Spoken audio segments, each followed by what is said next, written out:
You mentioned about the closed cases since the constitution, full constitution of the commission. You talked about 109, 224, and 210 in 2024, which is a total of over 300 cases. Would be interested to know, were those all closed as a result of a tribunal hearing where there is a decision by a tribunal? That means a conclusive hearing and a decision taken on whether to award or dismiss.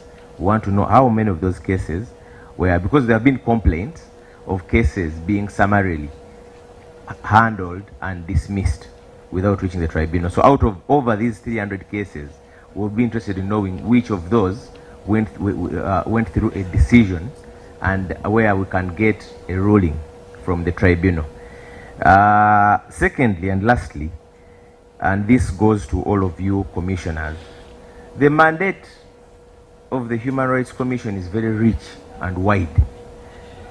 And at a time when we've had a number of complaints. First of all, one of your major mandates, you can even investigate. Article 52A mandates you to investigate even on your own, even if you see a report or a media report that a person is missing. You don't even need to wait for a complaint. That's the first mandate before you even go to tribunal.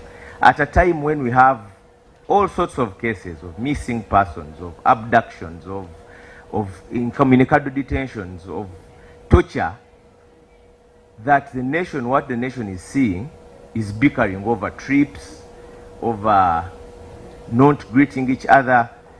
I don't think that you owe the public a bigger duty.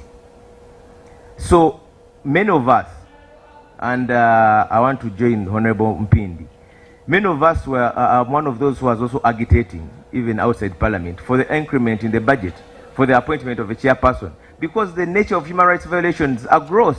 Someone comes when they are being tortured, they can't work anymore, they are seeking compensation. Even to wait for 5 years without a hearing is an abuse in itself, is a violation in itself.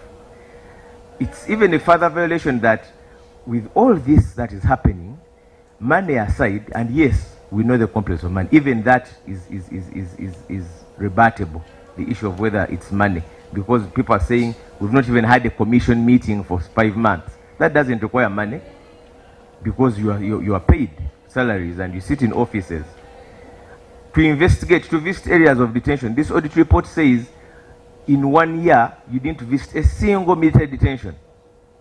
That doesn't require as much money as a tribunal hearing. In another year you had visited 2 detention facilities. So who is going to take responsibility? And this is a question to commissioners, for the looking at the mandate that the commission has in the constitution, looking at the violations happening in the country, and the paralysis that is happening in management. Thank you. Now, back to this side. Just